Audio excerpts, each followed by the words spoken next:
Hello and good morning. Welcome to Dripping with Meaning. I am Nicole Marie Campbell, and this is my show. Today, being I think it's 6th week into the beautiful book by Cara, Unleash Your Light, is chapter 6. And we're going to be diving into some really important details. We're going to be correlating those details with runes and cards and wonderful magic kind of fairy kind of things and other magic kind of wonderful things. Maybe it'll be angelic as well. So I'm going to bring Lee in and get ready for our audience. Anyone out there who is ready to view and coordinate, get your pens and pencils ready for some lessons. Good morning. Hello. Good morning. I'm very excited to be here this morning. Yeah, and you're like in this really beautiful in-between state, I see. I am. I have this super out the window. I know y'all can't see it, but right there where that designing artist thing is just the woods. So I'm on the second story, so I only see the trees out my window. Nice. And it must be a good sleep then. Yes, it's beautiful. I have slept like better here and gone to bed earlier and woken up earlier and felt refreshed. I think it's because there's a lot of workers staying in this long-term hotel and they early. And so the energy of the whole place is we get up early, go to bed early. And it's just shifted my entire schedule. Like that's how sensitive I am. And I didn't even realize it. And I have Mother Cactus back here. Oh, I love your baby. Well, it's not a baby. It's like having babies. So beautiful. She's got like 8 or 9 little babies in there. I really don't know how to take care of her. So any succulent people out there, please write to me and tell me how to love Mother Cactus a little bit better, please. Yeah, I've decided with mine too, it's a watering thing, but as well, you can buy succulent dirt, which is better for them. I found that out. Yeah, that I have for sure. The watering, I was definitely watering it a little too often. I know, and they hate it. They hate it. Yeah, but I stopped. Good morning, everyone. Let's see, like, who's out here so far? Anyone who's here. We're just talking about plants. I had gotten these little, like, dried pieces. Susan? But you know, when I started hi, Susan. When I started watering them, they plumped right back out. It was the weirdest thing. So, hi, Luke. Good morning. I can tell you a really cool trick when it comes to them, because I bought a whole plot from the Mennonites, the ladies. I bought a whole, like, I had 21 new species. So what I had decided, I put them in direct sunlight. So that was about July-ish. So I put them in direct sunlight. And then because July, August was so warm on those windows, they grew exponentially. But the ones that I planted in tall canisters alone, they grew the most. I think they're very private plants, and I think they do their best growing on their own. Interesting. Very interesting, because she is definitely not alone in there. We'll see what happens. I'll keep you posted. There's several different kinds of babies in here because I ordered them in a box, and it was this tall. I got it. And I was getting one a month. And so I put them all in the same container. And one of them did that. Cute. Yeah. And the other one just like made extra little things. So they're all like the whole bottom is full of it too. I love it. I love it. So interesting. So Lee, today we're just diving deeper into your wonderful book, Unleash Your Light. Yeah. And what we do is we talk on a topic from the chapter given. And then in our audience, we do some readings, etc., and discuss topics that are coming up for us, maybe personally or at this time in the universe, on planet Earth, whatever it is that makes you feel comfortable. So for anybody who's new viewing out there, we do like to give our messages, and I do get some directly from Spirit and some directly come from readings, and we're just looking to increase the happiness in the collective consciousness right now and increase our vibration. Yeah. So, absolutely. So Unleash Your Light is simple things you can do in your everyday life just to access that divine energy, to be your best self, to embody unconditional love and see through the eyes of divine every day. And so today we're going to talk about set your mind. And As I said, it's got these cute little pictures in it that my son drew. So I know the cute guys. setting your mind. I likened it. The first thing in the book that I likened it to was this book called The Secret, and it was really big back in the 90s when it came out. And basically, I don't know if you've ever heard of the book The Secret, but the whole book goes on and on and on. And the point is, the secret is that you believe the affirmations that you're saying. The secret sauce is the belief. So that was what it said when it came out in the 90s, right? We now in our spiritual awakening know that it's the knowing, right? That it's the faith, that it's the connection with divine and knowing that I am a co-creator, and believing that 100% is setting your mind, making a choice that no matter what happens today, I'm going to continue to see it as a blessing.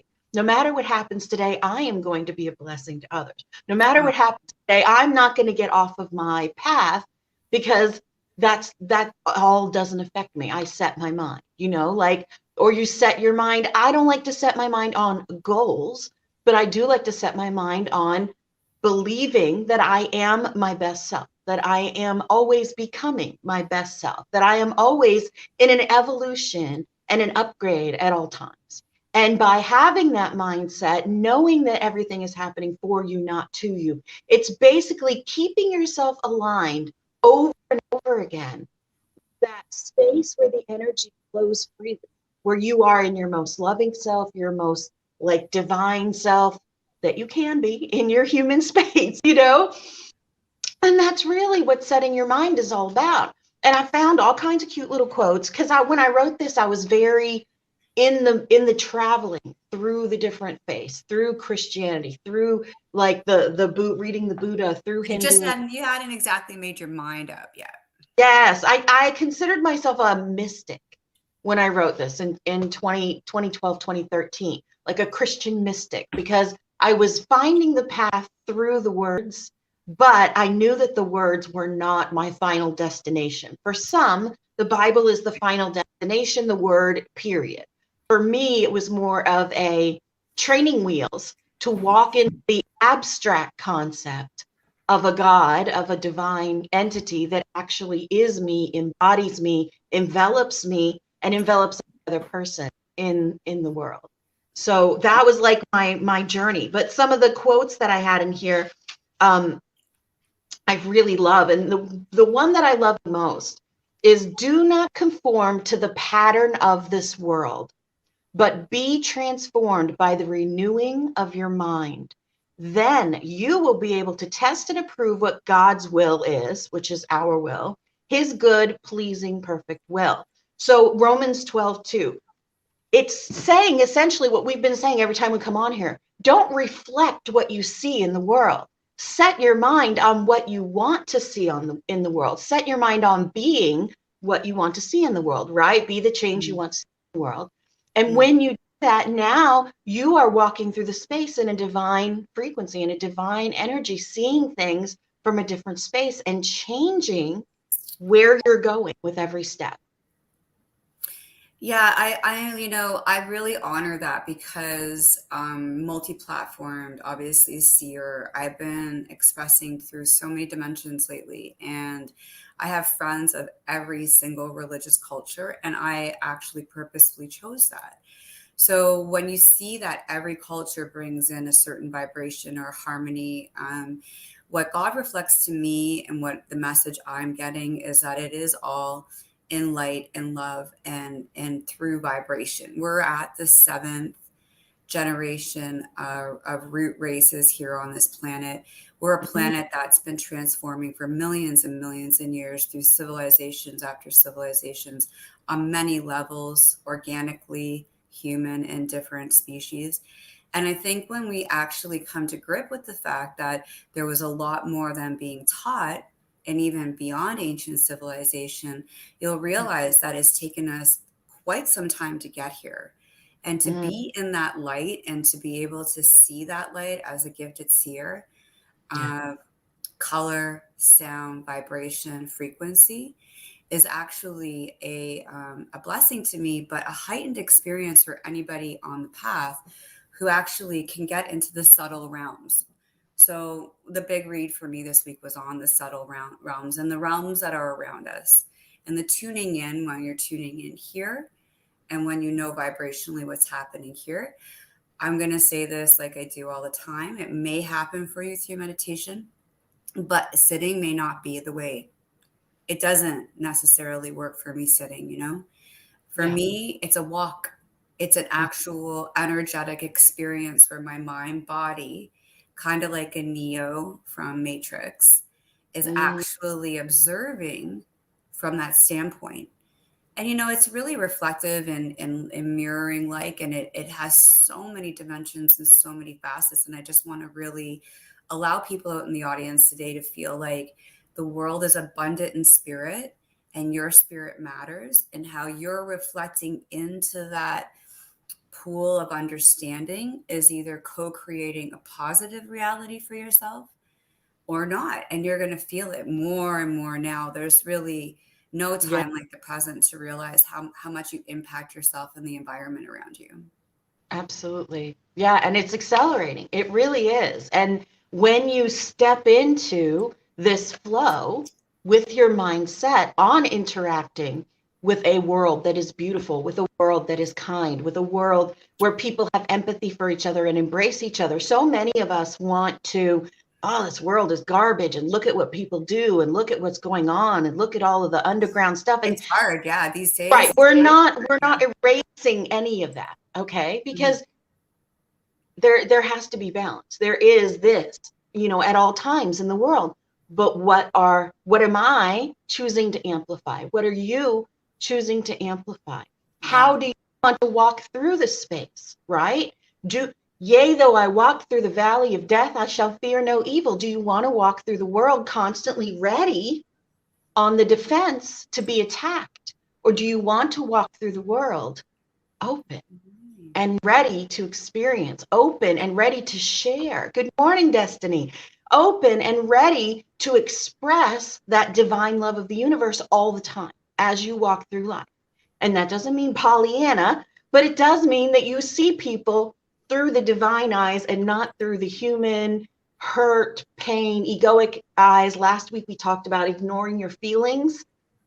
That means that emotional part where we want to punch someone or hit someone or yell at someone or cry or whatever it is. So if you need to watch that, scroll down in the group and you'll be able to see that. So that was a lovely bot comment in our Was it? Because I didn't know what that yeah, was. bot comment. Very interesting. Yeah, but that's I think like both. whatever the shadow self says, and it's a beautiful thing what we pick up on while we're here, right? Accuracy has been my thing lately. With having a brain injury, accuracy is at times challenging. Yeah. Funny enough, not in a painting though, which I find strange. I think it's the calmness and the realness, but for typing.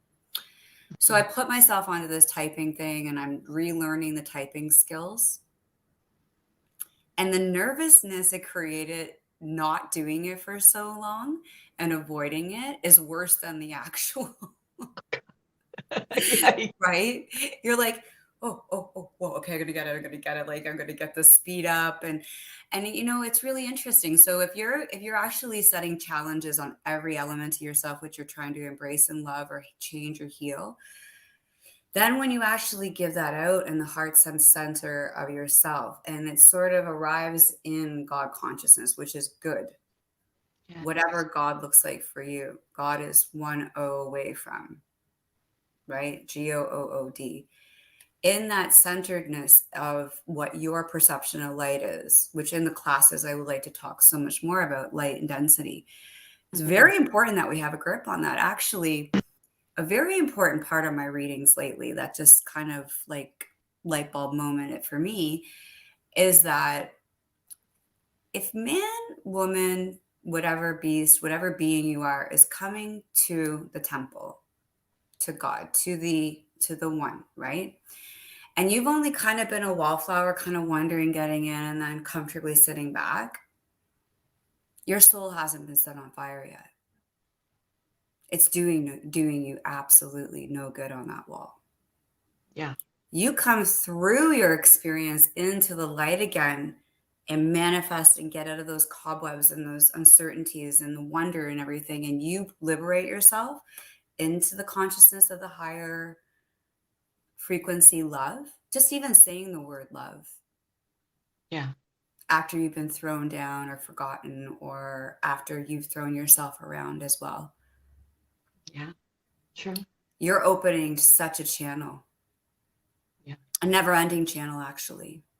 And that's the work. It was in the Gospel of Thomas as well. Absolutely. You've opened yourself to the light completely. So my advice is get off the wall. If you're on the wall, get off the wall. I feel like, and I do think when you say the word the wall, I would also put, there's a space where the knowledge and the book learning and the reading and the watching also turns into being a wallflower. Because I feel like the universe is now saying it's the experience that actually will transform you. Like it's the experience of stepping outside of the comfort zone, stepping outside of your box, stepping into what the path that the universe is putting you on, that will really speed it up. We talked about how loving ourselves more kind of greases everything and makes the flow go faster, right? When we allow that to flow and we allow that to move in that way, the universe really forms more according to our thoughts. There's another quote in here, which I just found fascinating. Now, we all know that, that Buddha said the thing about your thoughts and, shaping the world, and we are what we think. But there's stuff in the Bible about we are what we think, which we don't really think about in that shift. We tend to, because religion has shaped what the Bible says into a space of these are the rules and these are the words and there is no other interpretation. But by definition, that's what a religion more. is. Right? People there's so much something more and practicing it in one format. It's a format almost, religion. Like, it's not necessarily that there's not goodness within there or lessons, but you got the blinders on again. You're not opening entirely to source itself, right? Yes. And everyone's wondering why we need and why we need that other prophet. Are you hearing me go choppy, or are you hearing me? Are you? Yeah. Well, you went completely blank, and then I could hear you, but I couldn't see you. You weren't moving. Oh my God, because I heard you too. Oh. Wow. Interesting. But yes, so this space of really the whole set your mind thing is really about creating the world you want to live in and walking through it as if it already is that. And we've mentioned it several times. I read a book back in the 90s by Deepak Chopra called The Way of the Wizard. And The Way of the Wizard is basically living backwards in time. You behave as if the outcome that you are shooting for already is. You believe that you already are that which you are pursuing. So if I was going to say I am a famous artist, or you were going to say I'm a famous artist, you would begin to carry yourself and introduce yourself as an artist. You would begin to exist in the community and interact with people as an artist. You would start to charge masterpiece prices for your paintings. Instead of $20 at the flea market, maybe I would charge $500 for the same painting because now I am an artist. And the more that I walk through the world with that knowing and that belief, the more the world reflects that as reality. And that's part of what setting your mind is, because while we cannot change specifically everything out in the world at that end, oh, okay, good. I'm glad it's good now. While we can't actually like ting, ting, ting, change things out quite like a computer program yet, our choices affect what happens next. What we do right now affects what comes next to us. So I'll give you an example. Of how one situation could have created two completely different paths. But because I have my mind set on the way that I interpret things, it shifted the experience. So hi, Eddie. I was outside. I'm in a hotel now, and I am here for approximately a month. So I went downstairs to have a little smoke, and it was a little after the time when they lock the outside doors, like 9:30 or so. So I thought, well, and it's raining. I'm like, well, I'll stand right under the cover, and that way if somebody comes to lock their door, I'll just say, oh, please, please just wait. You know, I'm almost done. Okay.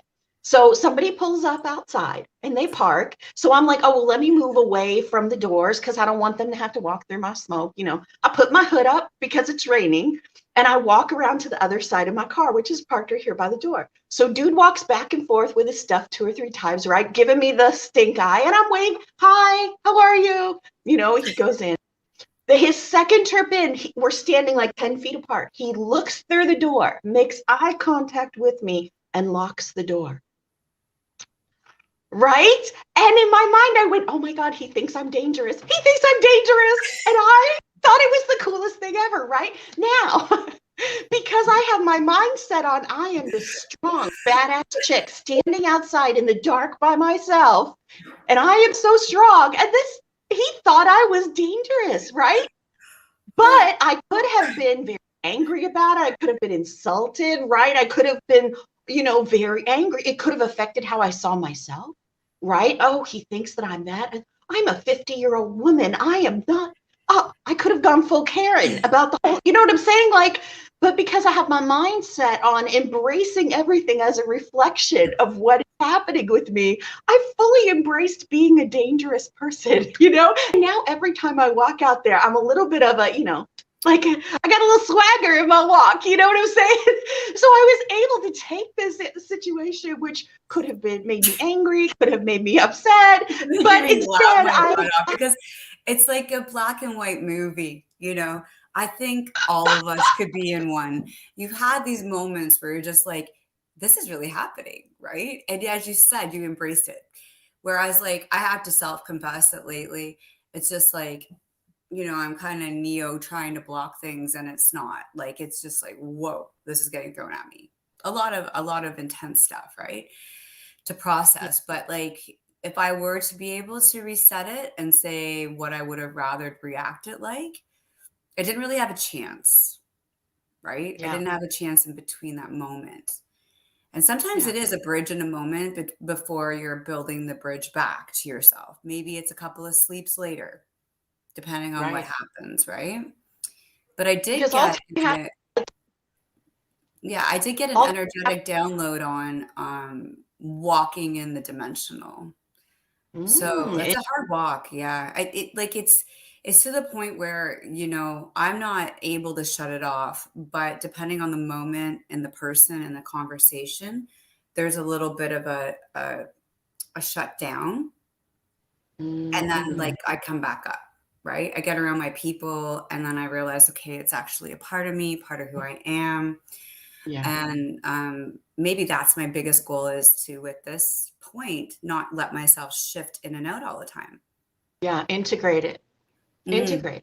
I mean, that's what we're doing, is we're integrating a divine essence with a physical experience in a way where the divine essence is no longer hidden. Hi, Sam is here. I didn't see Sam. Hi, Sam. Robin, good morning, Robin. I adore you. So what are the things everybody out there knows? Oh, we should try to be positive. Oh, we should try to stay in divine energy. Oh, we should try to see people who piss us off through divine eyes and not immediately want to walk over and punch them in the face. Like, we are supposed to be walking through life doing this. So I would love to hear from the people that are here, because we're here to all help each other.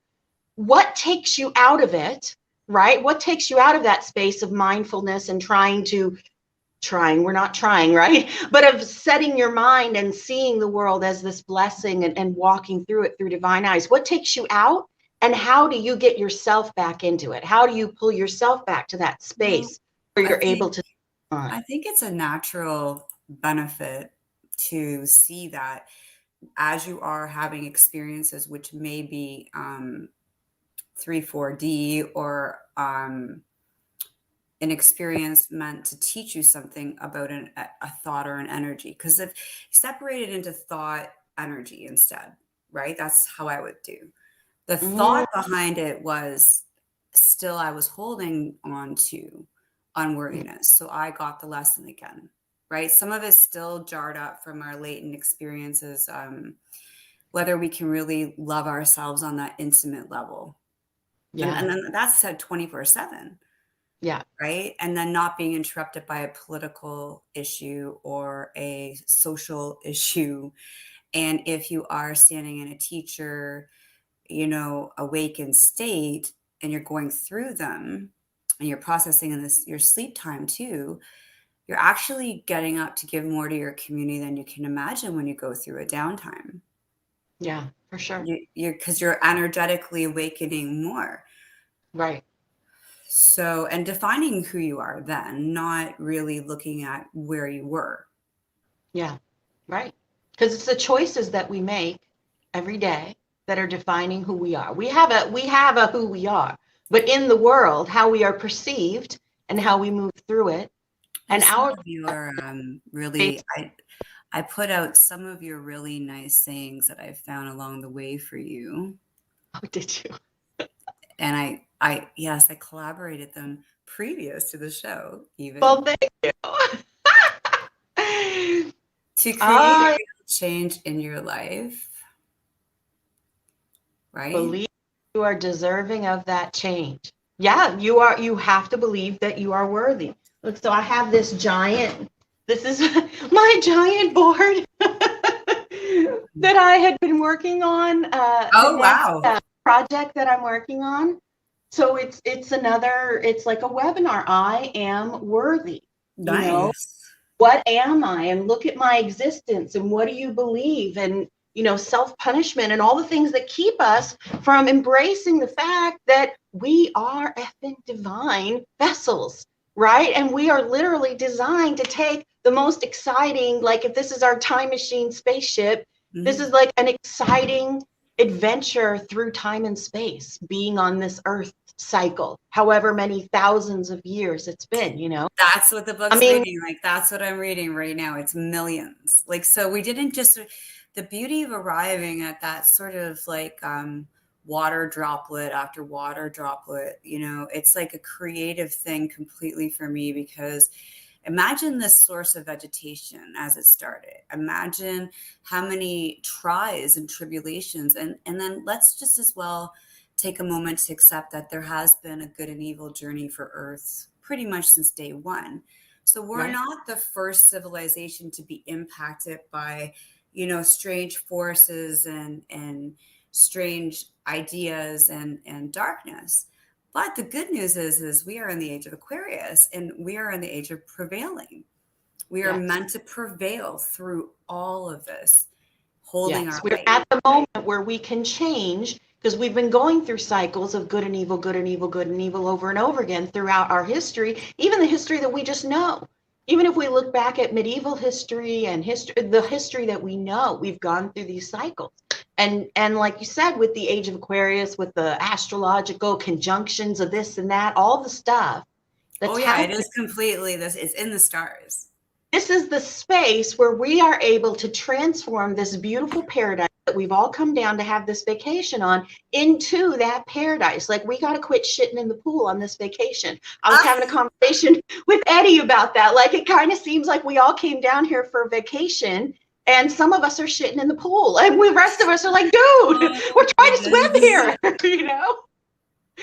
And so, but we have to love those people who did that, but we also have to kind of like, send through it. We can't go and poke the guy who shit in the pool, Well, let's just look at another one of your beautiful quotes.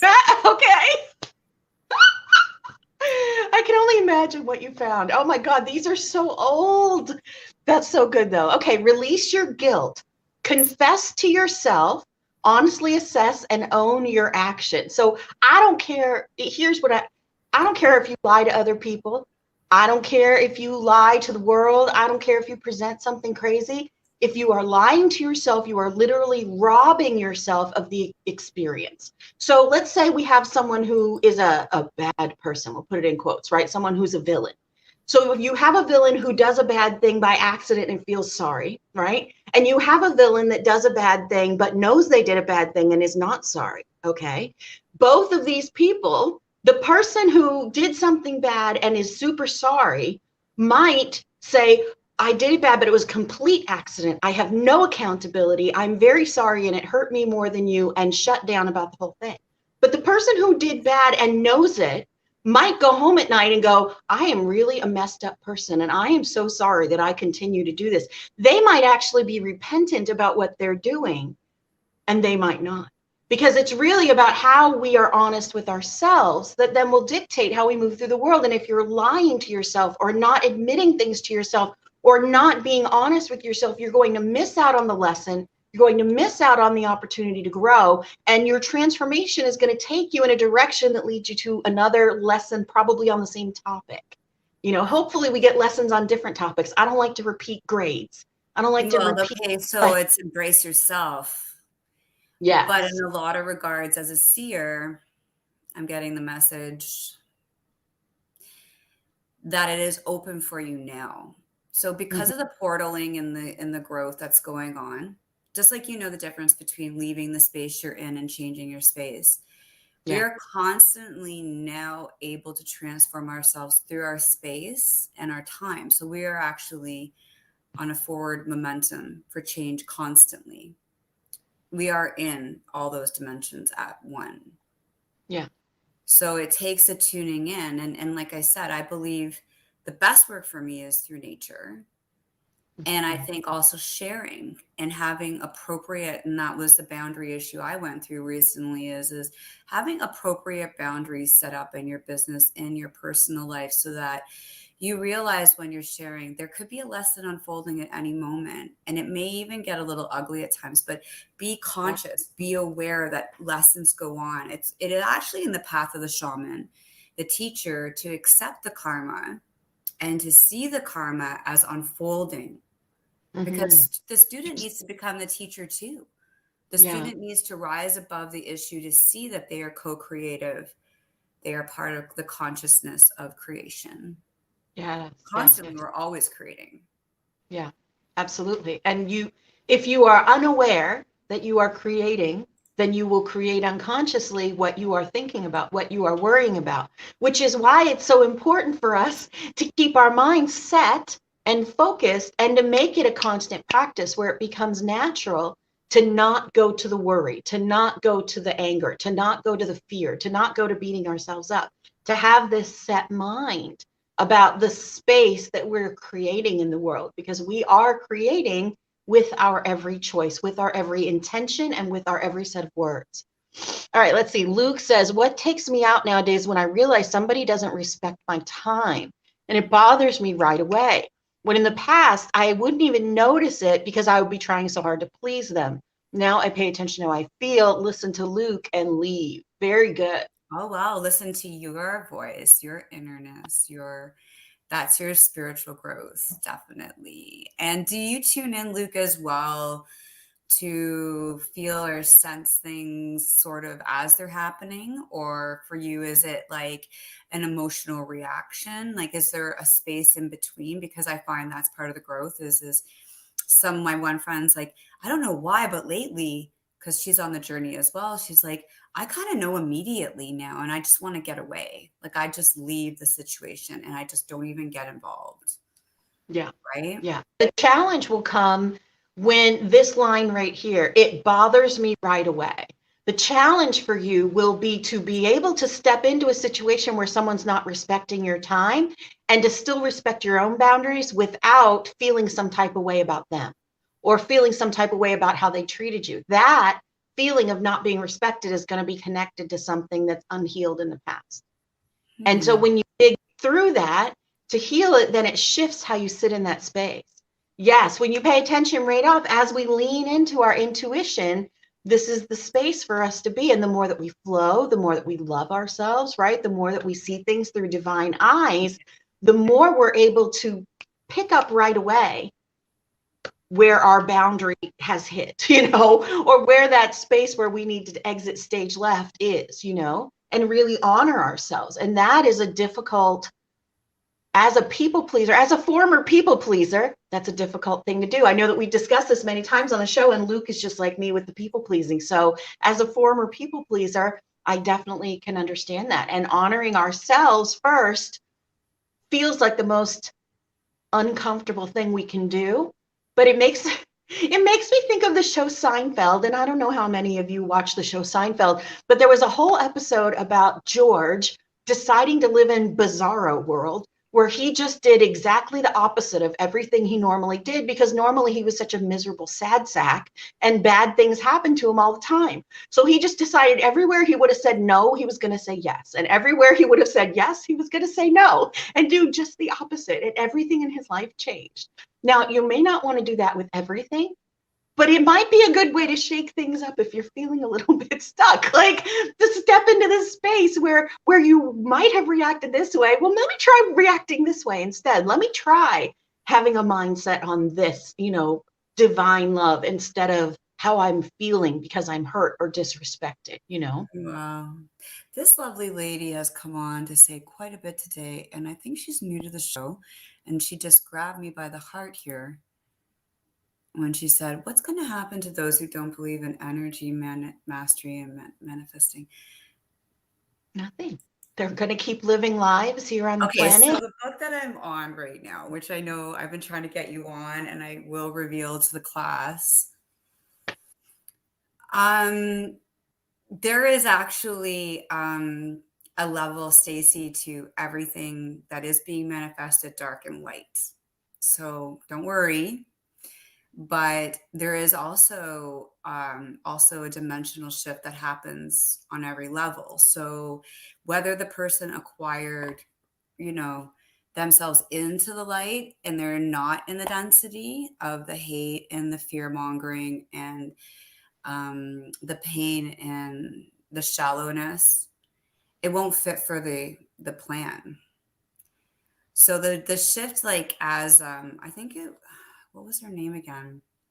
The Convoluted Universe. She was a channeler as well. Dolores Cannon. Mm-hmm. She mentioned it in one of her readings that literally we would come upon a time where there would be two Earths.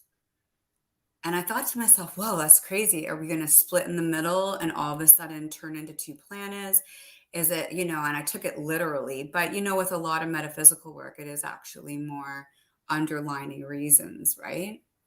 Right. Yeah. And we had this great conjunction 5 or 6 months ago, 8 months ago, however long ago it was, and people were talking about reality splitting. I did a whole show on it. And I mean, here's the thing.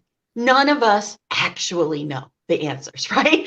We're all saying what the universe is saying to us, or our guides, or our channels, or however it is, right?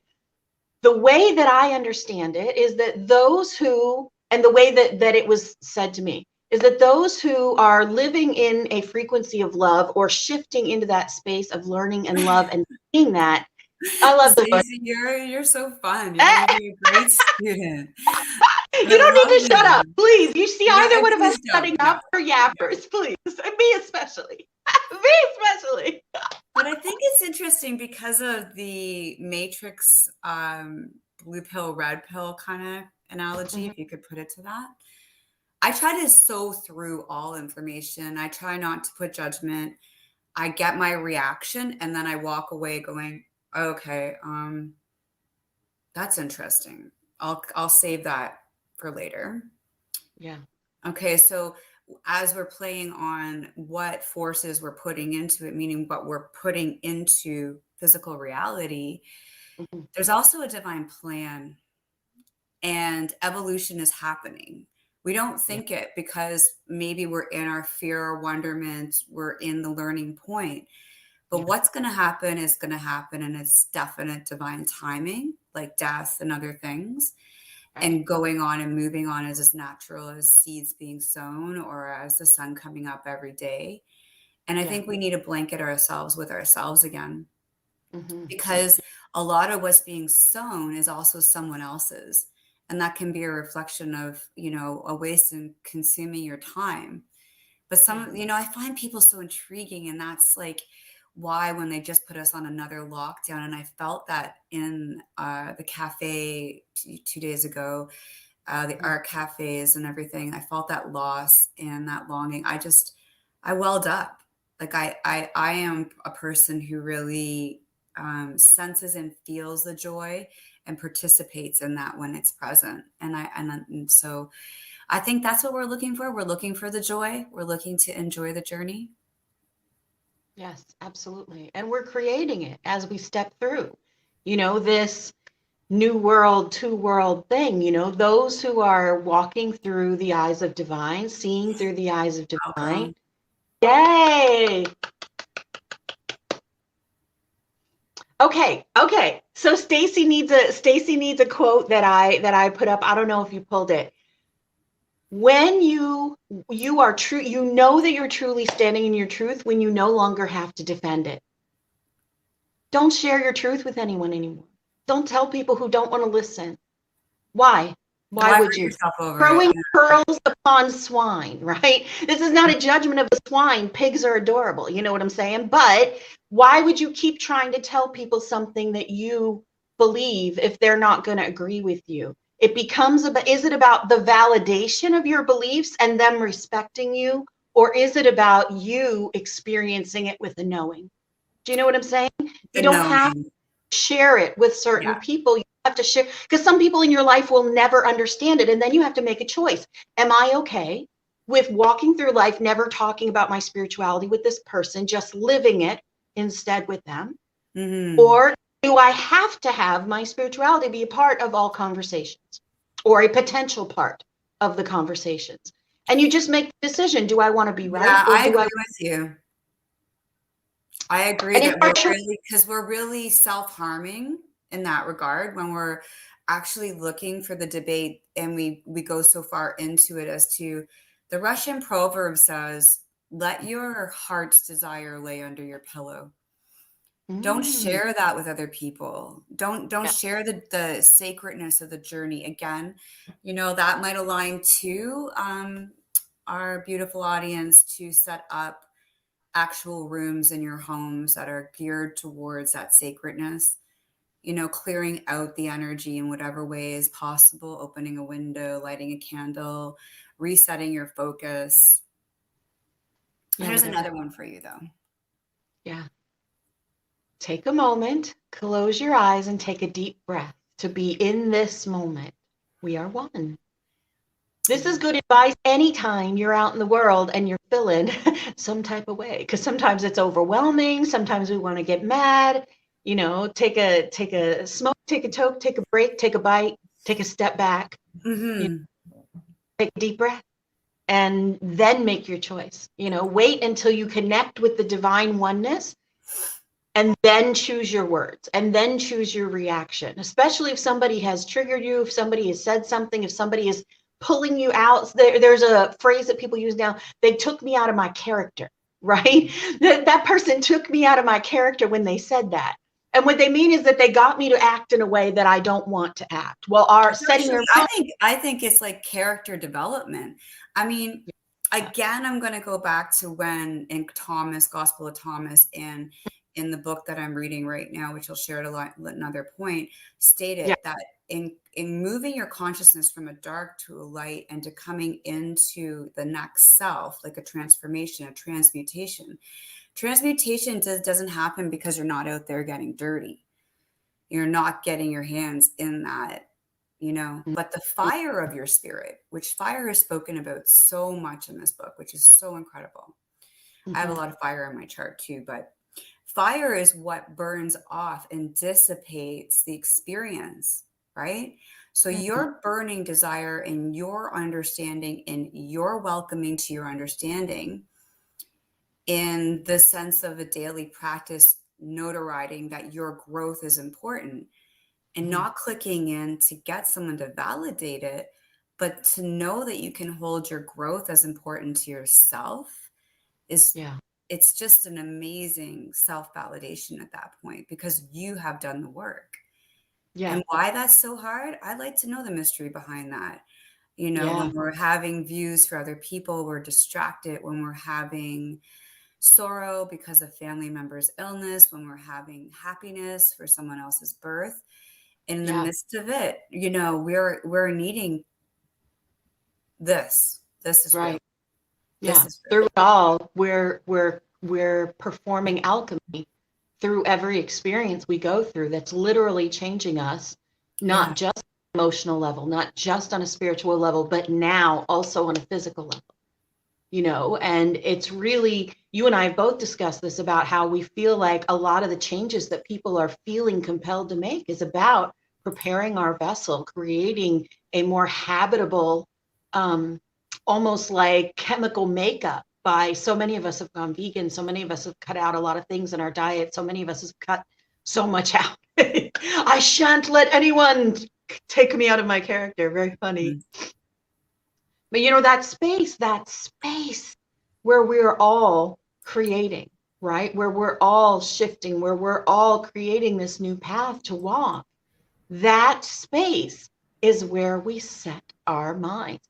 Deep breath work is my favorite tool. That's good. I know a lot of people who do that, and some of them have done it with some really like whatever famous, popular, like ones that are amazing workers with that, where they've been transported. Like they say that they had out of body experiences doing that. So that's one of those things I've always wanted to participate in and never tried. So I definitely take that endorsement and put it in my little pocket for later, because it's something I would like to look into is breath work. And that's the thing. I've never really dabbled in that. Funny enough, my sister and her network in BC, she's big on earth yoga and breath work constantly, right? And I tried different. I actually have the book. I bought it. It's I can get it for you. Luke. Just 1 second, guys. It's right here. Oh, you can see the whole painting now. It's so beautiful back there. Love it. There's going to be more to that collection too, but this was the one that I chose. It was just a shopper's thing. Interesting. 40 breathwork exercises. So like I leave this on my desk at work because I work from home now, and I just pick one and I learn that one that week and I practice it. But again, I'm more to hiking and wanting to be outdoors breathing. I don't like the exchange of air in the Canadian winter on the inside, and then as well if the sun's shining.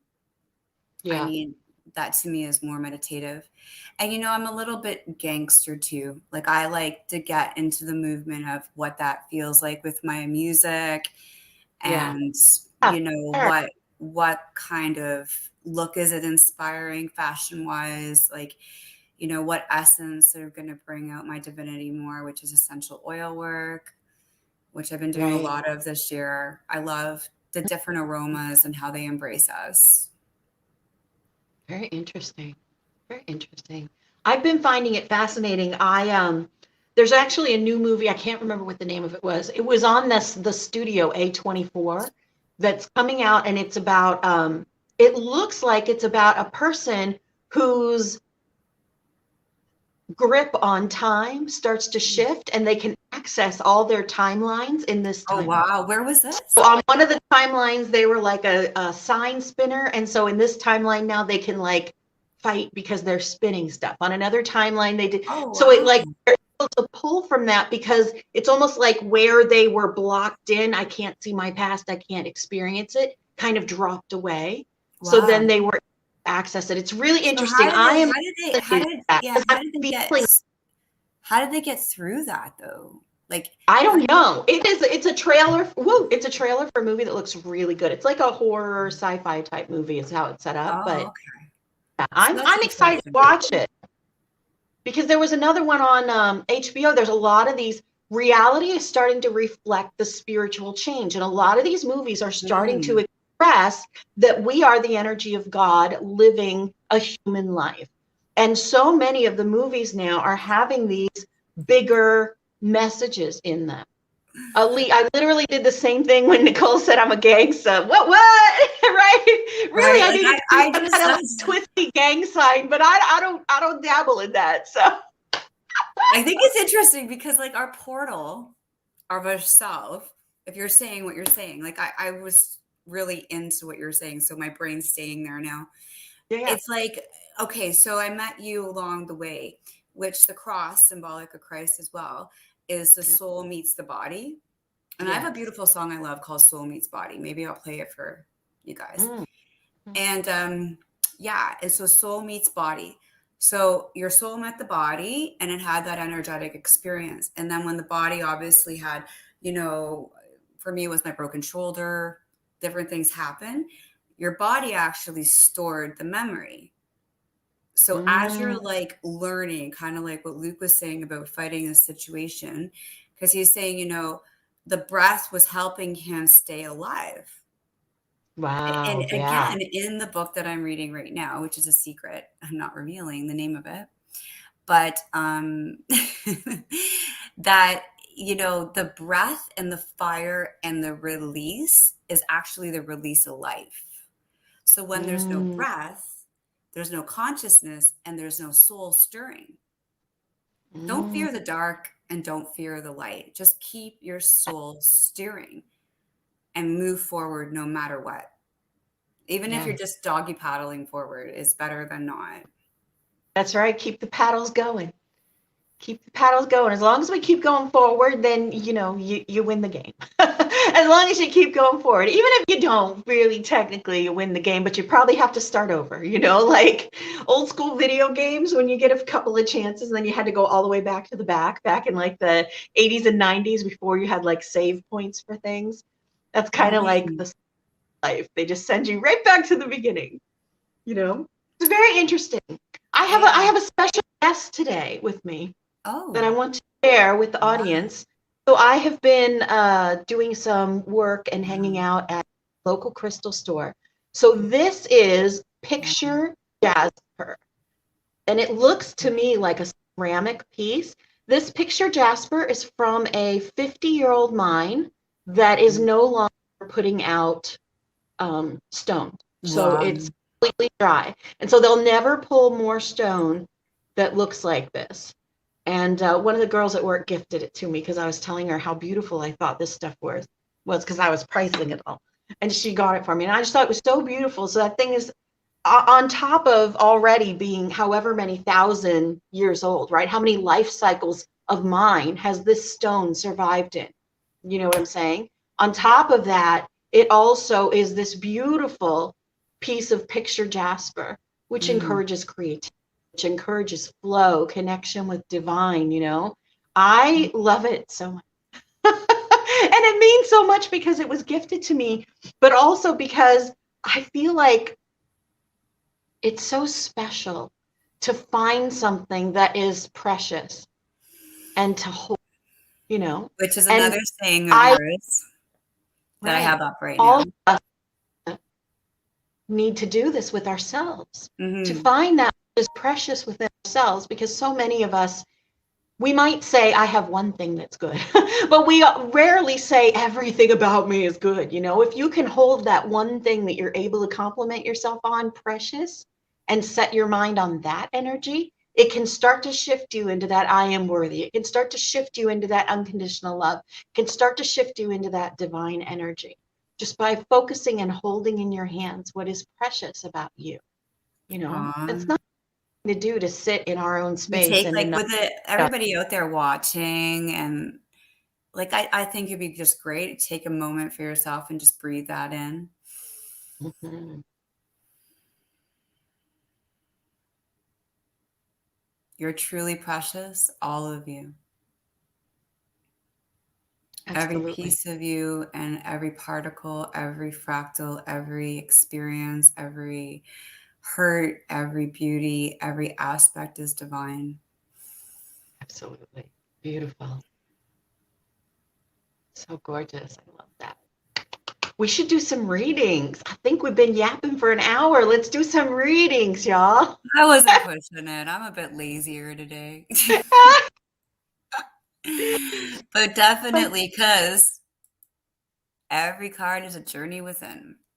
Yes, every card is a journey within. And again, I want to tease. We're going to do this tarot series, y'all, where we're going to do the first 3 or 4 cards in a forum like this, where y'all can talk, bring your own deck. We're going to talk about symbolism, imagery. We're going to talk about the journey through the major arcana. Mm. First 3 or 4 cards, we're going to do completely free webinar style. And then we're going to start classes on it where we go through the whole deck, intuitive tarot reading, where you get to know your deck, whatever deck you love, and we kind of speak with you and guide through the meanings and how you view it and how you can use that card in your own readings and what it means to you. So it'll be really exciting. I'm excited for sure. Actually, whether or not you even care to own a deck, it's a very influential thing where I can offer a PDF to you so that you can just have a vocal point to learn through. Yeah. Right? That can be sent out. Anybody who is truly interested to join needs to drop their email address today into comments, because I feel that's going to be the best way to get in touch with you, is to just email you directly.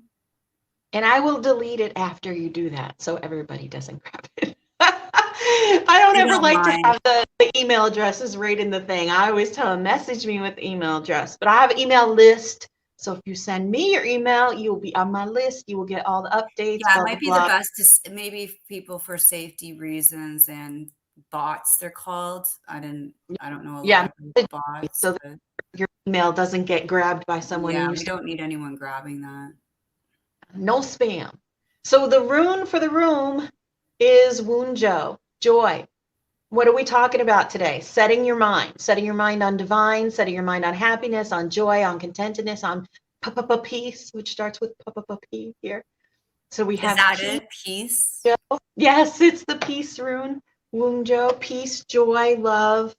So let's get the actual words and see if they bring a specific message. I already know they will for someone out there watching. So here. It is the fruit-bearing branch. Let me wait, that's upside down. There we go. The fruit-bearing branch. You have come, shift that was due is occurring.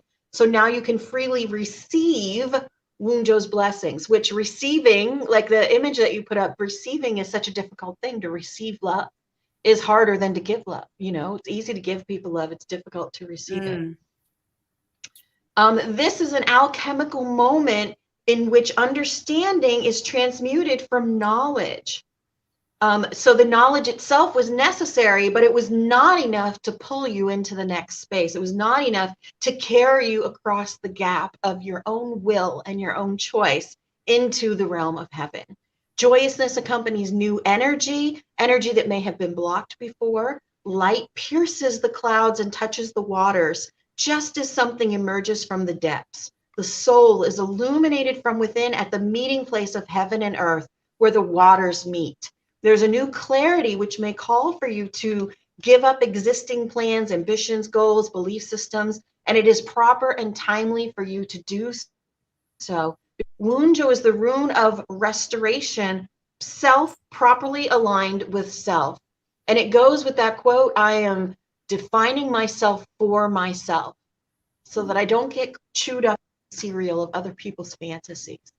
You know, it's the space where we embrace who we are fully without the need for validation, without the need for the reflection of the world on us, but where we stand in that peace and contentedness and embrace the changes that have to happen. And right after that, the next, just like in the rune, in the tarot cards, the runes also have a cycle. This is the next rune in the cycle, and it's the 1-year harvest.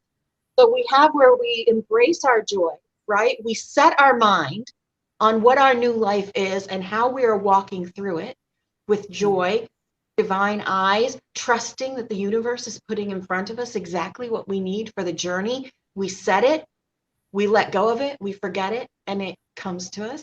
And we have this fertile season for the next year coming from this transition and these that we're creating. So it's pretty huge. It's pretty exciting. I'm again, I mean, y'all can see I am literally in the space of transformation every day without knowing what is coming next. And you and I are talking about this, having this blank canvas in front of us to paint this new and getting to choose what colors, what shapes. Yeah, and we are also going into the 2022, which is 222. So that's a whole other evolution. And again, when I'm in a lot of my readings right now, every little step and every little bit of us is an evolution, because this is not our first rodeo.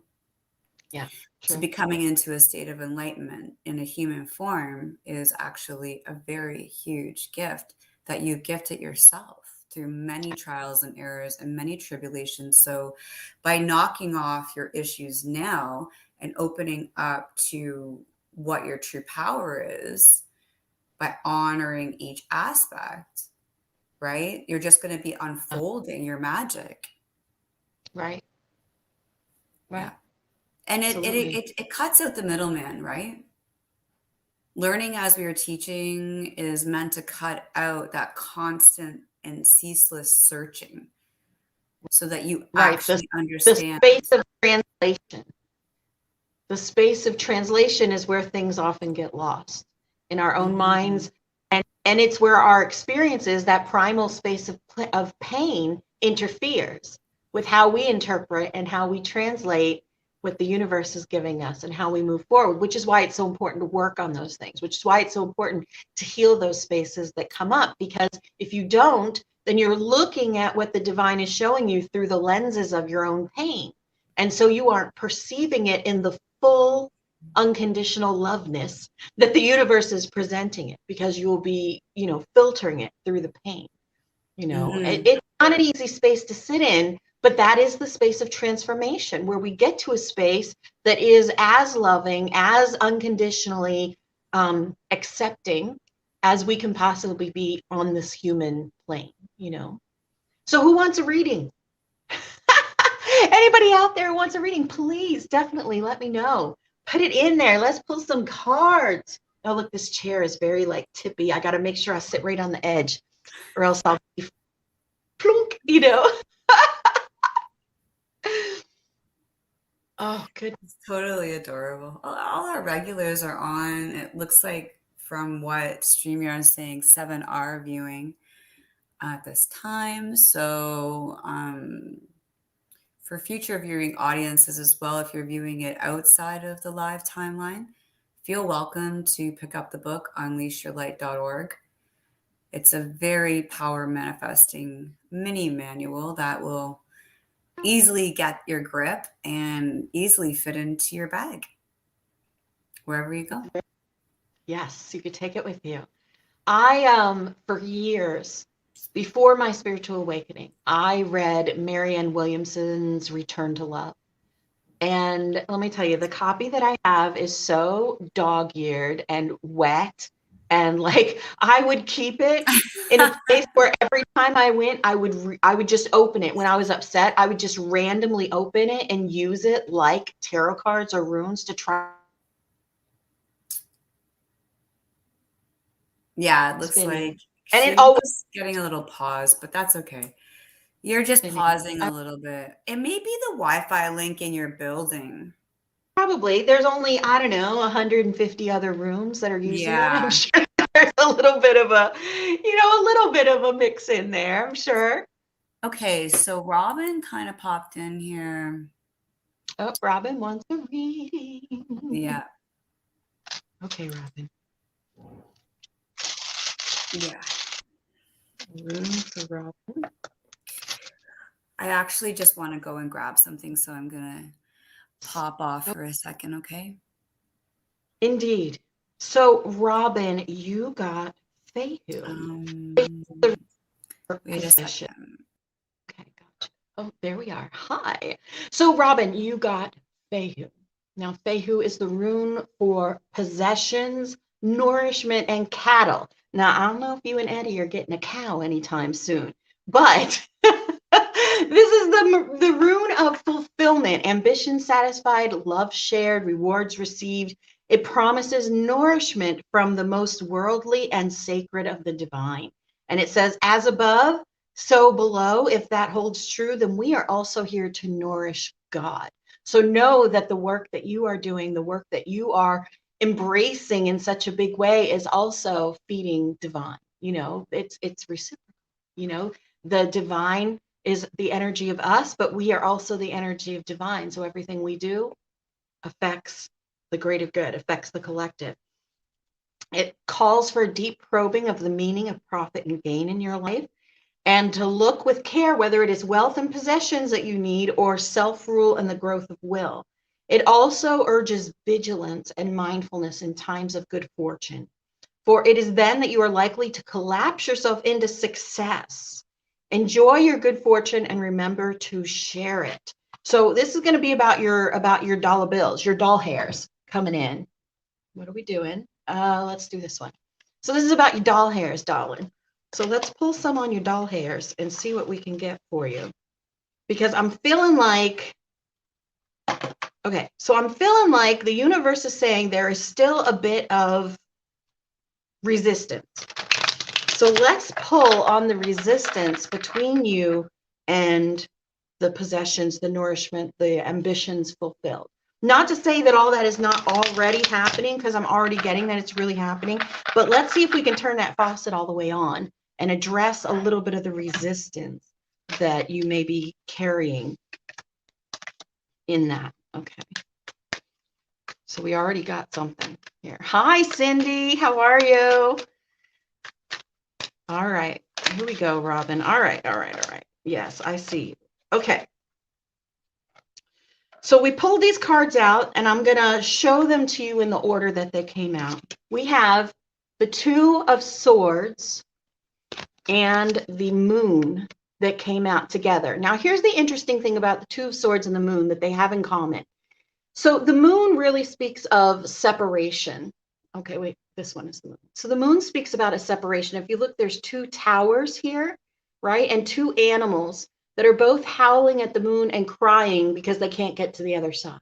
Then we have on this side, we have your Two of Swords, where literally it looks like his face is of two different mindsets, right? So this is saying to me that there is separation. There is a space of this Two of Swords where there is separation. There is like a path, a space where the connection is not quite made. You can almost see like a piece of tape here, like yellow tape down here on this side, but there's a space where the connection is not happening. And specifically on this card, because if you look at the traditional Two of Swords, they are crossed like this, but on yours, it's separate. So I feel like because it came out with the Moon, that it's talking about this space where you may think one way 90% of the time, but that 10% of the time that you're thinking of down here or resistant is clogging up the works a little bit. You got flow, but your faucet's a little bit clogged. So then coming with this is the Eight of Wands and Temperance. So the Eight of Wands is about movement. And if you notice in this particular card, the Eight of Wands are strapped to the towers, to the two towers that was just in the Moon card. Okay, so we have those same two towers. And now the Eight of Wands, which is normally about quick movement, about things going quickly, they are strapped to the towers, right? Which says to me that this is a space where things have to be kind of blown up to be put back together. And I feel like it's more of a mindset explosion than a physical place explosion. I feel like the physical changes have happened, but it's a mindset thing about movement being stopped. Eight of Wands is about movement, and yet these wands are tied down. And so finding that space where the movement and your tower moment are connected, okay? And having temperance, having patience, divine patience through the entire thing. You got these cornucopias down here with the magic and the fire, and the little flowers and the hummingbird right here, right? The rainbow. We're speaking about having divine patience, divine timing. So that's what I got for you, Robin. I hope that helps you. I hope that clears it up a little bit. Look for those spaces of resistance anytime you're doing something that involves money with your business or your life. If you feel, oh, I think that's too expensive, or if you feel, oh, that's too cheap, or, oh, who's going to buy this? Every time you think that, reshift. It's just a little, it feels like a little pocket of resistance. And look, on the back of the card was the Death card. So that's about new beginnings. That's about a new space of beginning and a new way of believing. So cutting out the resistance, because the Death card is about our obsessive cycles, our anxiety cycles, our addiction cycles, that sort of thing. So, and underneath of that, the Wheel of Fortune. It's always spinning, and any moment you can change where your life is going. So I don't know where my co-host went, and I can't see anyone's comments up there. So hopefully that was good for you, Robin.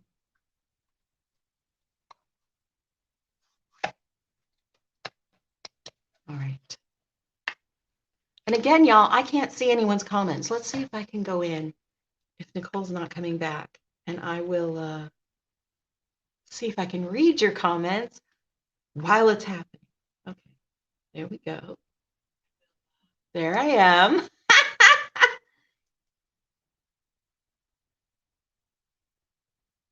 All right, let's see. Yes. Okay, so Robin's been reflecting hard. There we go. Luke says, I feel like my source connection is getting stronger and communicating with me all the time. I'd love a reading if there's time. It'll provide confirmation. All right.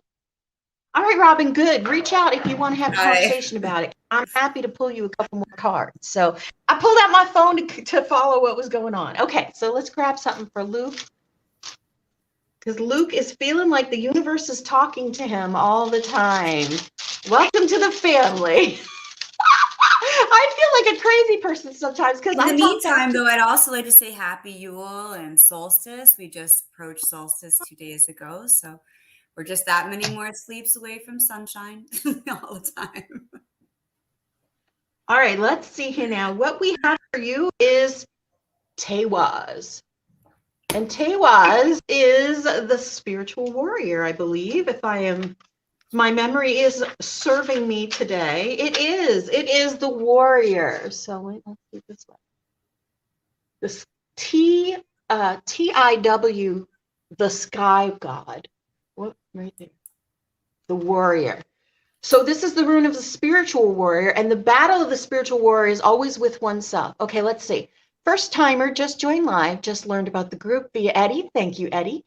After learning about Eddie, Eddie is amazing, right? Oh, and I have not seen his interview with Prudence Kalu, so I'm going to have to look at that. Everybody go and watch that, okay?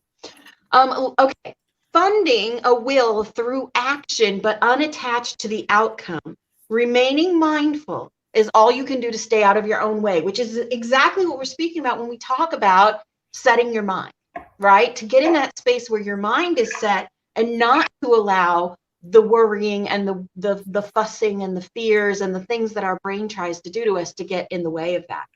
It is the energy of discernment, a sword-like quality that enables you to cut away the old, the dead, the extraneous. And yet you have to know that the universe always has the first move. The universe is always kind of right there with you.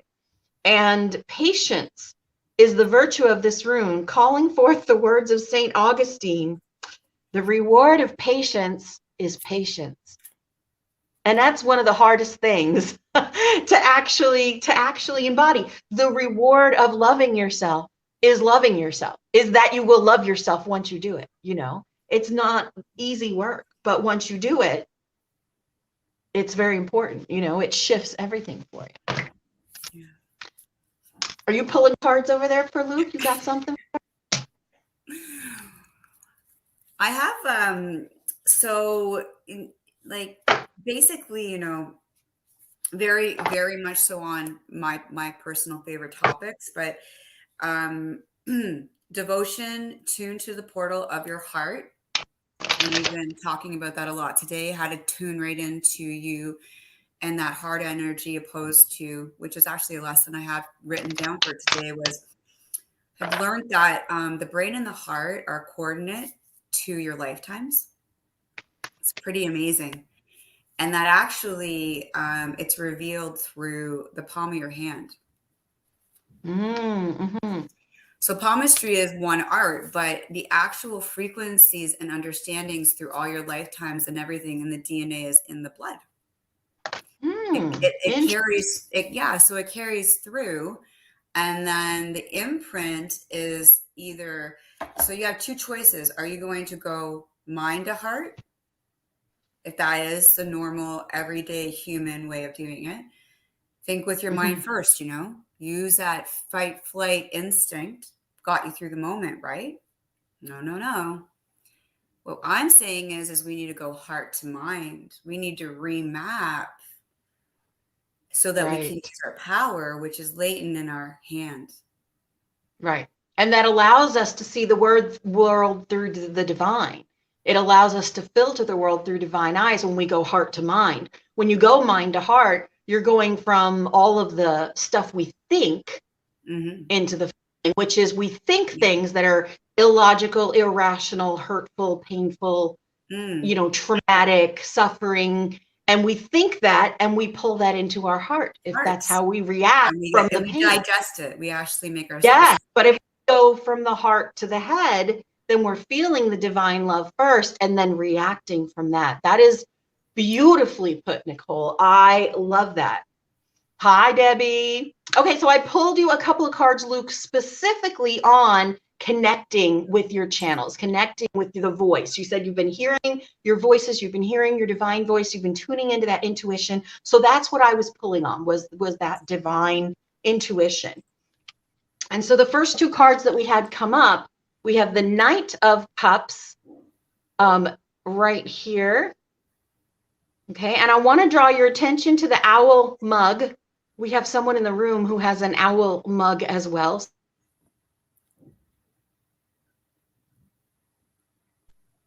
I'm spinning, so I don't know. So that's an interesting coincidence. That is amazing. Because we have a co-host with an owl mug. I love it. I guess you put it back, huh? So the Knight of Cups is about getting a message of love from the universe, okay? So you are literally speaking about hearing the voices, hearing the connection, feeling into it, seeing the signs, and here's the universe saying, yes, we are sending you messages. We are sending you that love, we are giving this to you. And along with that, we have this Two of Pentacles, which is all about the balance. And right here, what I'm hearing is the balance between the physical and the spiritual. It's the balance between the heart and the mind. It's the balance between living a life that is divine and living a life that is in the human. Now, we also had two other ones, absolutely incredible. The Ace of Swords, which is, aces are like gifts from the universe. So offering you this space of truth, offering you this space of knowledge to stand within yourself. And bringing that message of structure within that, or bringing that message of belief within your truth. Oh, there we go. I don't know why I can't get my left hand and my right hand down. I have a problem with it, y'all. This is why, after taking 8 lessons on the piano, I had to quit because I couldn't get my right hand and my left hand to do 2 different things, y'all. So really, this is about, you are in this space of getting these offerings from the universe. Just stay open to it. You are doing exactly what you should be doing, and just really stay in that space of receiving that message from the universe, receiving that love from the universe, receiving that confidence of receiving that. So that was for you, Luke. I hope that helps a little bit. You're doing great. You don't really need my help. That's just your own little validation for you. You're already doing great.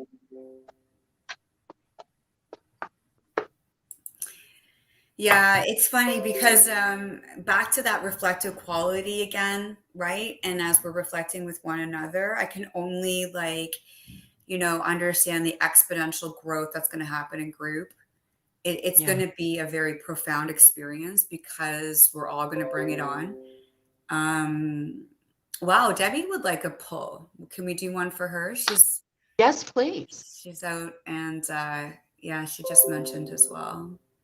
Yeah, and she's really enjoying it. Since you haven't been here for this part, I'm going to do my little speech. So everything I say comes through unconditional love. There is no judgment against you. I don't know you. I don't know your story, and nothing I say is pointed in your direction. But the messages that come up are for you. So the imagery, the words I use, all that sort of stuff, you can think of a question specifically, or you can just ask for a general thing. You don't have to tell me. You don't have to put it in the charts or in the chats. That's between you and the universe what you're asking. Okay. All right, interesting. All right, so the rune that you got is the rune Perth. So Perth is the rune of initiation. All right, so let me see if I can get it up there. There we go. It's hard to see because that, there we go. The little ring light is giving me a big old reflection on it. So let's take a look at what Perth says. Again, I've had this book since 1993, so I do always like to use the actual words that the person who intentioned these particular runes used. So this is initiation, something hidden, or a secret matter. A hieratic or a mystery rune, pointing to that which is beyond the manipulative powers that we as humans have. Perth is on the side of the unknowable and associates with the phoenix, which is that mystical bird that consumes itself in fire and rises from its own ashes. It is secret and hidden. Powerful forces of change are at work here, and yet what is achieved is not easily or readily shared. After all, becoming whole and the means of it can be a profound secret within ourselves. On the side of the earthly or the mundane, there's going to be surprises, gains, rewards, things that you didn't anticipate on this shift. Oh yeah, two Debbies in the same room. That's cool, right? Soaring flight, free from entanglement and lifting yourself above the endless ebb and flow of ordinary life is all indicated here. And in the cycle of initiation, this Perth is really at the heart of it. And it says, nothing external matters here except as it shows you your inner reflection. It's about being concerned with the deepest stratum of our being. And for some, it is literally experiencing a death, a loss, a change, this huge initiation, like a giant tower moment into the next space. So let me grab you some cards, and we will pull on that a little bit.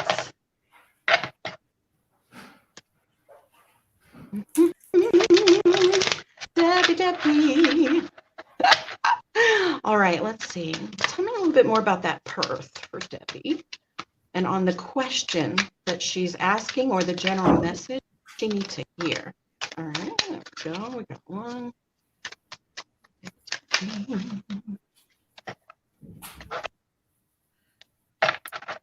One more.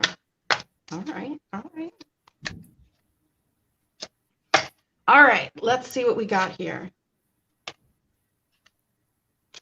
So we start with the Two of Pentacles, which is the Two of Discs in this particular deck, and it is change, which the Perth was speaking about, this big change, this shift, something that's happening. And I would say it's something that's happening that the rest of the world may not see. Perhaps something that is happening because the universe is delivering a message of truth to you, is giving you and some information that comes from the truth of the universe for you personally, not necessarily for the whole world. And we have another gift from the universe. For me, aces are always gifts from the universe. So now you have the Ace of Wands, confidence, planning, knowledge, knowing, structure, and the Ace of Swords, standing in the truth of the universe, standing in the truth of yourself, standing in the space where you are defining yourself through the messages of the universe, through the confidence and the love of the universe. Then we have these that flopped out together that I feel like are a sentence almost. So we have this Five of Cups, which is disappointment. Four of Swords, a truce with the universe. Wow. Oh my goodness. Okay. So what I'm seeing is that what it's coming across as is that there's been so much focus. Usually this is about, it has 3 cups that are standing upright, or that are knocked over, and 2 cups that are standing upright. So it speaks about being so focused on the 3 cups that are not like the spilled milk, that the space where the partnership is created, the space where the 2 of Cups, that soulmate energy, not soulmate romantic, I'm like soulmate almost with yourself, almost with purpose, that was almost lost, almost pushed aside, almost set aside. And yet it's almost like you have to have a truce with the universe. If you're disappointed, there's like a disappointment that things didn't quite come out the way you are, but the universe is giving you gifts. The universe is giving you Ace of Swords, Ace of Wands, is giving you all you need. And even though it may not look like what you wanted it to look like, call a truce. Call a truce, because it's balance, it's change, it's shifting. And it's something, it's a new initiation. It's something that's hidden from you. You may not see the outcome as much as you want to. So that's for you, Debbie. I hope that that was good for you. I hope that that touched on what your question was. And I'm grateful that you were here. I'm so excited to be on your network. Nicole's wonderful. I love her. Hey, we know this is not our first rodeo. I don't know why that brought up tears for me, but I was like, I could not believe the aces in the universe and everything in there within. Yeah, it's like, it's beautiful. whoa, that was a powerful one. Got a lot of people who are looking for readings, so I want to try to, in the next, what I can offer is a later show. I can go longer today if you want to. I have the time on my schedule. I got about a half an hour before I got to head out the door. We'll do the next half an hour then. And who's next? I'm in the sunshine now. The light has changed, so I'm looking all backlit and angelic now, right? So you did get her. You got her. Oh, good. I'm glad. I'm glad. It's getting to well, it's our first time viewer, I think. She requested. So Debbie, is Debbie Berlin still here? I'm happy to pull for you if you'd like. Yeah. I'd love it. Yeah. Of course. All right, let's see here now. Debbie Berlin. That is a sassy picture, Debbie. I like it. You look strong and capable in it, right? I love it. Okay, let's see, Debbie. So I'm sure you just heard my speech to the other Debbie. You don't have to put your question in the chat. Just if you have a clear question, put it in your mind. If you just want a general message, just ask for whatever the universe needs to say to you. There is no judgment. I don't know you personally, so I don't know what you're going through. And the things that I say are said through unconditional love and kindness, and with the expectation that they will be received and embraced. Okay. Wow, Debbie. Okay. We're going to pull it in a little bit. I'm going to pull it back a little bit, Debbie. I know I'm looking scary in the sun here. So we have gateway, Thurisas. Okay. Now, if you notice, our rune for the day was Wunjo for the whole rune, and that was this, right? So within this rune, we have the rune for joy, but we also have, wait, on this side, the rune for self, for isolation, almost the rune of the hermit card, okay? All in this with the gateway. So let's read about the gateway. This is a pretty big one, Debbie. So whatever you're going through right now, on the other side of it, everything will be different. This gateway is the place of non-action, okay? It's connected with the god Thor. This is probably one of the most difficult spaces to sit in, because it's literally the temperance card, divine patience, sitting at a moment when you're about to jump and getting your mind right, getting your space right, getting your intentions right, okay? So, this light is terrible, y'all. I'm so sorry. Okay. Just if you want to, I think your drape could come a little forward and it might help you. Like this. Do you have a light in front of you right now? Is that too dark? Is that I do, but the light is not super bright. Is that better for y'all? Yeah, I think so. There we go. Okay. Yeah. There we go. Now it's dark. Okay.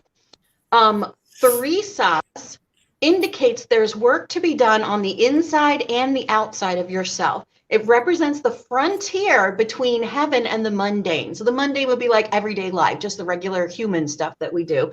And heaven, I would interpret as that divine space, that divine energy. So this is the rune of non-action. So the gateway should not be approached or passed through without contemplation, because here you are being confronted with a clear reflection of what is hidden in you, what must be exposed and examined before right action can be taken.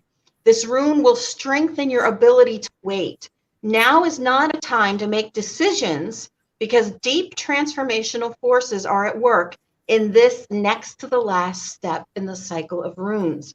Visualize yourself standing on a gateway on a hilltop, and your entire life lies out beyond you below. And before you step through that gateway, pause and look at your past, the learning, the joys, the victories, the sorrows, everything that it took to bring you here. Observe it, bless it, and release it all. Because in letting go of the past, you reclaim your power in the now. And so to me, this really, and I'm going to go, I love movies. I love, love, love movies. And so the image that really came up for me in this was the movie The Fly. And I don't know if you've ever heard of that movie before, Debbie, because I don't know your age and I don't know what you're into. But basically, it's like a pod that takes a human from one space into another space and like transports them, right? So the scientist goes into the pod and he moves over a monkey and it works, right? So he's all excited. But when he goes in himself, a fly goes into the transformation pod with him. And so when he transforms, he is a combination of the fly and himself. If you step through the gateway, holding on to the pain and the suffering and the trauma and the scars, then as you make this next transformation, it integrates with you, and you have a very different journey than if you had been able to release that and heal that. Whoa, I got that card for her too. That's exactly what my cards are saying too. Is it? Tell me. So it's, and again, we don't know you personally, but how much time are you actually dedicating to your own inner temple? And it is a talk that we do every week. We are talking about growing spiritual habits. I have a course coming up called Spiritual Backpacking. We're also putting together some really cool, fun, knowledge-based course to teach people how to use tarot and different elements for self-development. But how you tune into and understand your heart portal, and maybe a calling towards soul family or soul tribing, where you're meant to be at this time for your growth, where you find safety in a small group of numbers, where these discussions are safe to be had. And actually, in conclusion, where are you being called to journey to? Going beyond what you're going to take there. Because you're being called to the journey, right? Yeah, very true. Very true. So at this gateway that we have pulled, and it's very interesting because when something is upside down, for me, it always means overcoming it, that it's something that we aren't doing now that we need to overcome. So the cards came up with justice. So if we look at the justice card, we have the lion at the bottom. Okay. And we have the scales there, balance, right? The person is balancing. And upside down, we got the Empress and the Queen of Cups. Okay. So the Empress really speaks about all of the self-love, all of the compassion that we can possibly have for ourselves, for the world, that space that we step into where we are experiencing divine love through others, through connecting with others. And then we have the Queen of Cups, who is also representative of that love, of that space. Thank you, Debbie. And so what it's saying is that in your balancing of justice at your gateway, I think you need to take a really hard look at how you love yourself, at the way that you express love for yourself, and through that, how it is perceived by others. Not because I want you to be worried about how it's perceived, but because knowing that helps us to see ourselves more clearly.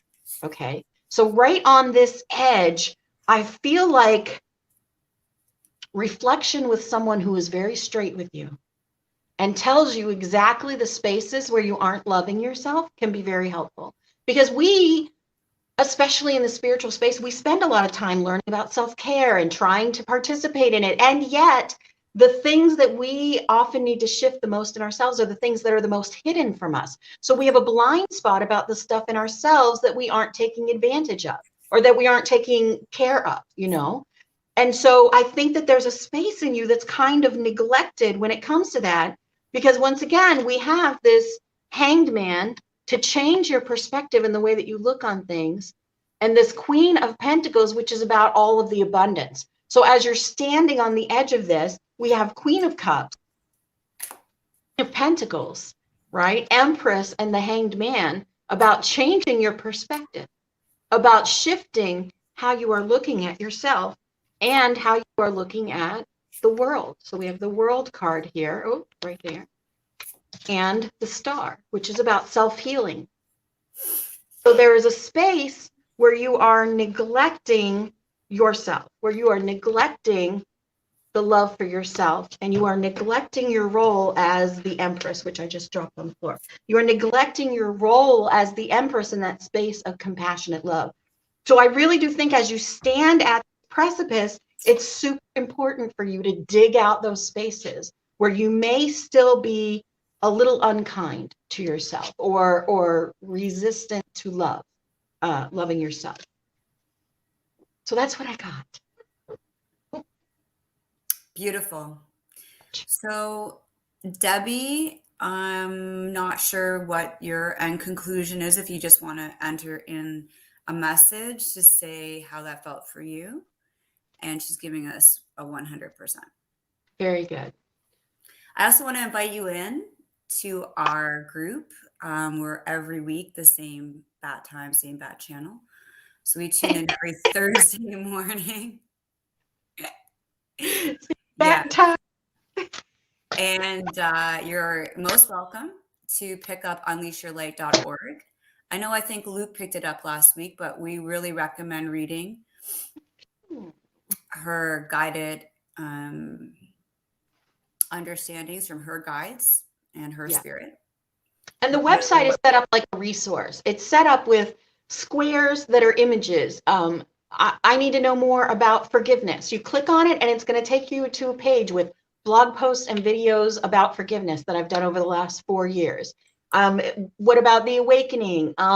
If you are a beginner empath, there's a whole section on that. There's a whole section on oneness. If you're not quite connecting with oneness, I have a whole page with different shows on oneness and connection and divine love.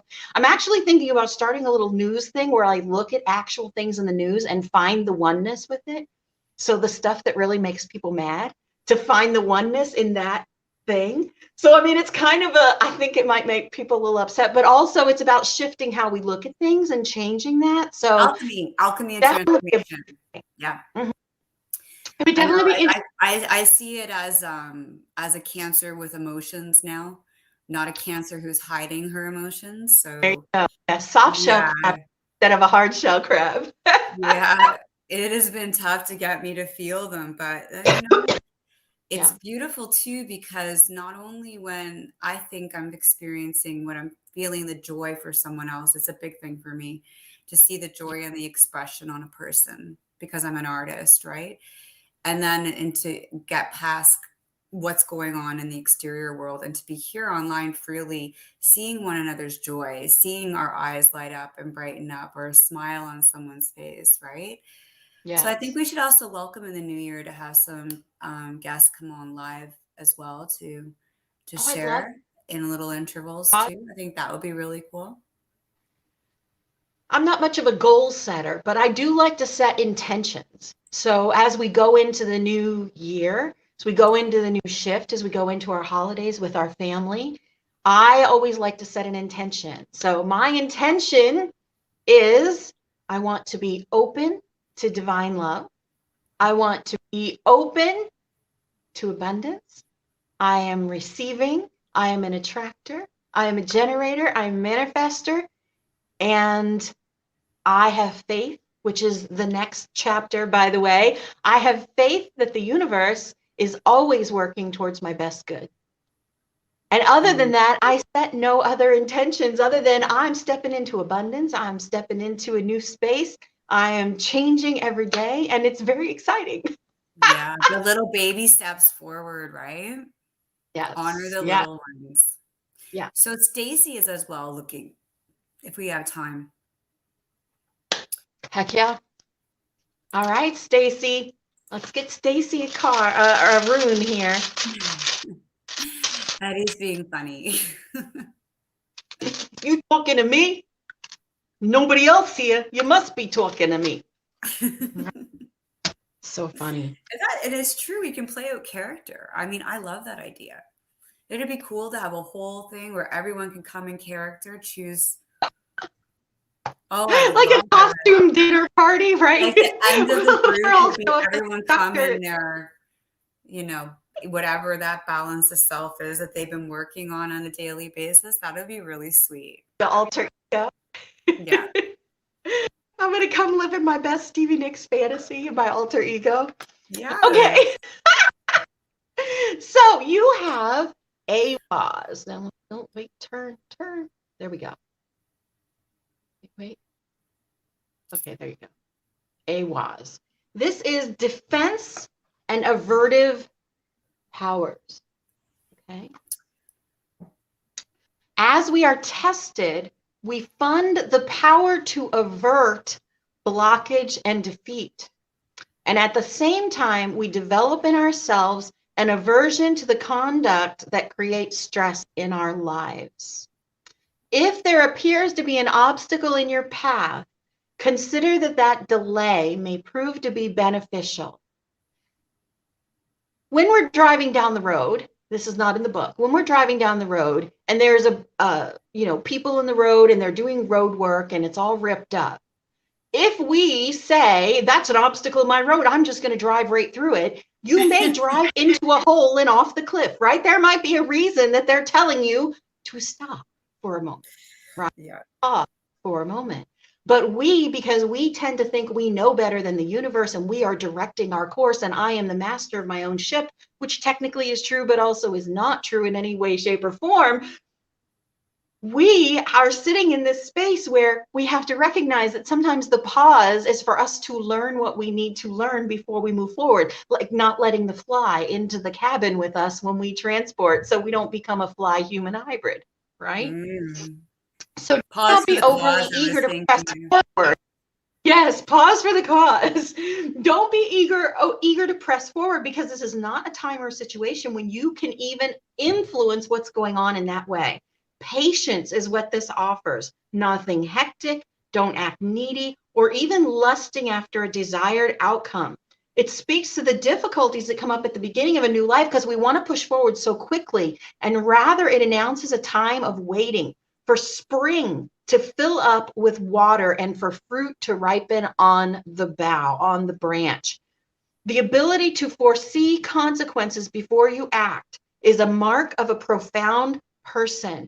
You can avert anticipated difficulties through right action, which is literally just taking a moment to set your mind, which was the theme of today's show, pretty much. And you are put on notice that through inconvenience and discomfort, growth is promoted. So even though it may be a little bit difficult, set your house in order. You do what's right within you, tend to yourself, be clear on that, and wait on the will of heaven, because the universe is going to give you a very clear, boom, go. They're going to give you a very clear time to push into that next space. Right now, you've got to pay very close attention to those things that are standing in your way. All right. I really hope she's out there getting that. I'm not getting much of a message from Stacey. And maybe Stacey, she can see it later. She might have had to run back to work or something like that. But definitely, today has been a bit of a download with some new people. And I have not had the experience of bots yet. And I have to say it's not welcome. But again, I don't want to get that fly in my pod. It's kind of like when you find something in your drink, like you get a drink and you're somewhere, you're waiting for a meal and you've had that moment, right? Mm-hmm. And you're like, oh my God, like I can't even begin. I've waited in this lineup and this has gone on and now I'm like so hungry. And finally our drinks came and out there's something in my drink. This is a dirty cup. Like your reaction to it, right? That's such beautiful, practical guidance. Yeah. It's all about actionable, I believe. For me, it's all about actionable things that y'all can do. The universe says, this is the things. They tell me to do it, and I do it, and I share it with y'all. So I did pull 2 cards off of that as well. We have the Three of Oysters, which is Three of Pentacles, building a strong foundation.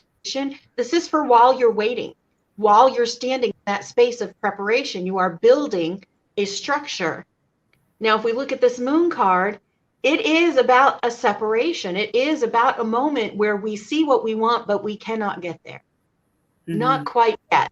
And in fact, in this particular conversation, even though they look like they're looking lovingly at these little oysters down here that are the pentacles, the abundance, they're actually deciding which one to eat.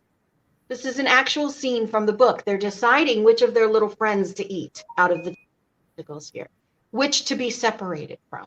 So which of their energies to be separated from, you know? So it's very interesting with that Tewaz, of this defensive energy of really being in a space of a pause for you. A pause. Really look at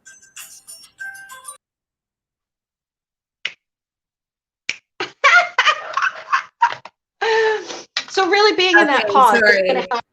That's all right. Did you like, because I was that the last one for her?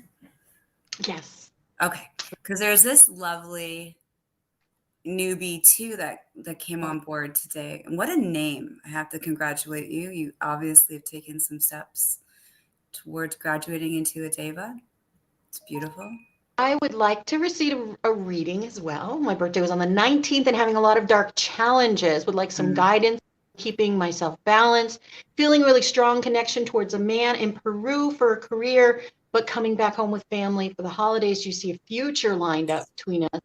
I'm leaving, wondering if you end up meeting. Okay, well, technically I don't do love readings. I do readings for you, but if it's in your energy field, it may come up in the reading. So let's take a look. Yeah, let's find out where the block is first. It's usually a personal block in a lesson, you know, a jump over a hill, a climb or so, a roll down a couple of hills usually. Yeah, I want to address the challenges. She also got Tewaz, the spiritual warrior, which there are about 30 runes in this bag, because I also have just regular crystals. So the odds of pulling the same stone twice is not is not big. It's very, very small. So you also got Tewaz, the spiritual warrior. So now I specifically in my mind asked about what message you needed about dark challenges, because while most of your message was about this love connection with this man, the sentence dark challenges was what spoke out at me the most, was what jumped out at me the most. Now, I've already read this entire description, but I know that there's something in here for you specifically. Embodied in this rune is the energy of discrimination and discernment, a sword-like quality that enables you to cut away the old, the dead, and the extraneous. And what I'm getting an image of super, super clearly is that you have a giant thorn stuck in you. In fact, you have multiple giant thorns, emotional thorns stuck in you that are festering, that are infected under the surface of your emotions, and that are creating these dark spaces to rise to the surface, these dark challenges. But it's not about dark challenges, it's about the spaces in us that we hide from. And that's what the dark challenges are. It is literally pieces of you coming to the surface through this shift, through this change, through this awakening. So let me address that directly. That's what I pulled the rune on. The spiritual warrior's battle, the Tewaz, the battle of Tewaz is always with oneself. It's always about getting right with yourself, getting whole within yourself, getting knowing without yourself. The first thing we get is the Four of Swords, which is really about healing. Those three swords on the wall are the broken heart from the Three of Hearts, the three swords that are plunged through it. And this one down here is the Ace of Swords, the gift from the universe. So it's about taking time to heal those spaces within yourself, healing those little infections and wounds within it, because the longer that they stay unhealed or hidden, the longer you carry that burden. So this is the Ten of Wands. You're literally carrying the burdens from all of what is not being healed. And that is what keeps coming up in the dark, in these dark challenges, is these spaces within yourself that haven't been fully worked through. And so now when we look at what's just come up, we have the Six of Pentacles. Six of Pentacles talks about generosity from our childhood. Generosity, it can talk about not quite being fully generous, not quite giving all the way, not quite stepping into the space. If you look at this person over here, they're not fully giving. So I feel like some of this is coming from a childhood where you didn't feel love, or an experience where you wanted to be loved by a female that wasn't fully expressed. It was almost given in bits and pieces as you were approved of. And shifting your perspective on that experience is what's going to help you to change, is what's going to give you that magician quality where you are all the wands, all the cups, all the swords, and all the pentacles, because you're able to shift your perspective on that experience that you had. I hope that was helpful for you. So I resonated there as well, and I'd like to as well do a end of session collective. Just again, I'm using the Work for Light Oracle cards, so they're more about coming into your oneness at this time in this lifetime, and shifting into these new dimensions of self that are self-loving and allowing, and then allow others to grow through whatever energetic currents they're either clung to or generating or understanding. Yeah. Because this is all in good love. And I love when you say that it's in love that we've decided. And it is in love that we are born. And we can come in here and take our camouflage off and feel safe. Absolutely. Absolutely. So let's see. We just take a moment with divine guidance. See what's going to come up. And the card today is, oh, wow. Wow, it's so beautiful. So the card that I pulled for us is protection. Call back your power, cut the cord, soul retrieval. Again, this is like the work, right? The reason we need to stop and look at our thoughts and look at our presence and look at what's been bottled up or unfortunately not allowed out yet. And that's holding back that, that frequency change into, which is, it's not much so much of a change, but it's a transformation from holding on to that stuff for other people and for yourself to cleansing it and releasing it, knowing, the beauty of transmutation is not exactly beautiful, but as you walk through it and you see yourself grow different understanding, wisdoms, and strength, then you alone can stand in that strength. And it's you alone that will have it challenged until it's right. Absolutely. Absolutely. That's beautiful. It's been a beautiful show today. Just so many, many people coming out that are just, oh, and this was her. Oh. Only you know your story. You know the story, yep. And as you hold it and mold it and grow it, it could become like the Band-Aid left on for too long to store. It could need air. And maybe even your body could need that emotional cleansing. And offering gratitude to those that have supplied our need on this lifetime usually helps balance out some unharmonious energies between folks. So I like to reach into the gratitude button and just say, I'm thankful for the lesson. Start there. Same. I love that. All right, really beautiful. It's been a crazy, amazing show. It's great to see everybody out and consistent. And we're going to enjoy your holidays, everyone. Yeah. Keep in your flow and keep your daily practice going. And as I said, contact us at theunleashyourlight.org. and we're going to end up with some times and dates for our upcoming classes, for sure. Love and light, everyone.